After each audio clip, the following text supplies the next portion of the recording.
గతంలో ఉన్న ధరణిలో అనేక లోపాలున్నాయని రాష్ట్ర ప్రభుత్వం గుర్తించి ధరణి స్థానంలో కొత్త చట్టాన్ని తీసుకొచ్చేందుకు మేధావులు, రైతు సంఘాలు అందరితో చర్చించి ప్రభుత్వం కొత్త చట్టం భూభారతిని తీసుకొచ్చిందని ఎమ్మెల్యే గండ్ర సత్యనారాయణరావు అన్నారు. జయశంకర్ భూపాలపల్లి జిల్లాలో భూభారతి పైలట్ మండలమైన రేగొండ మండలం కొడవటంచ, లింగాల గ్రామాల్లో సోమవారం రోజు తహసీల్దార్ శ్వేత సత్యనారాయణల ఆధ్వర్యంలో నిర్వహించిన భూభారతి అవగాహన సదస్సులో ముఖ్య అతిథిగా భూపాలపల్లి ఎమ్మెల్యే గండ్ర సత్యనారాయణరావు పాల్గొని కార్యక్రమాన్ని ప్రారంభించారు. ఈ కార్యక్రమంలో ఎమ్మెల్యే మాట్లాడుతూ గతంలో లోపభూయిష్టంగా ఉన్న ధరణి వల్ల పట్టా జారీలో ఏదైనా పొరపాటు జరిగితే అప్పీలు చేయడానికి అవకాశం లేదని, రైతులు సివిల్ కోర్టు చుట్టూ తిరగాల్సి వచ్చేదని, దానివల్ల ఎన్నో ఇబ్బందులు ఎదుర్కొన్నారని తెలిపారు. ప్రజలకు ఆధార్ ఎలా ఉందో అలానే భూములకు భూధార్ జారీ చేయనున్నట్లు తెలిపారు. ప్రభుత్వం నిర్వహిస్తున్న ఈ సదస్సులో దరఖాస్తు చేసుకున్న వారికి దరఖాస్తులను పరిశీలించి వచ్చే నెల జూన్ 2న పట్టా పాసు పుస్తకాలను అందజేయనున్నట్లు ఎమ్మెల్యే తెలిపారు. ఈ కార్యక్రమంలో ఎమ్మెల్యే వెంట పలువురు కాంగ్రెస్ నేతలు, అధికారులు ఉన్నారు.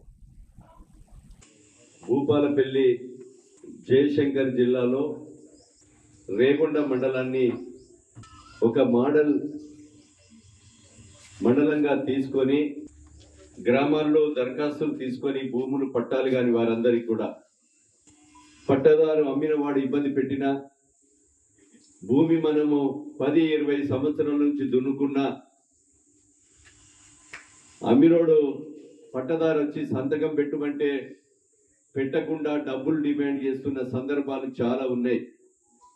అలాంటి వాటికి ఈరోజు ధరణి పేరుతో కేసీఆర్ ప్రభుత్వం పట్టాలు కాకుండా ఏమైనా తహసీల్దార్ దగ్గర పోయినా, ఆర్టీఓ దగ్గర పోయినా, కలెక్టర్ దగ్గర పోయినా ధరణిలో పేరుందా నేనేం చేయాలని చేయలేక, పట్టాలు కాక, రైతు బంధు రాక, రైతు బీమా రాక, బ్యాంకులో పోతే క్రాప్ లోన్ రాక, అమ్ముకుందామంటే రిజిస్ట్రేషన్ కాక రైతు సతమతమై కన్న తల్లి లాంటి భూమిని మనం పట్టాలు కాకున్నటువంటి పరిస్థితి ఈరోజు గత 10 సంవత్సరాలు చూసాం.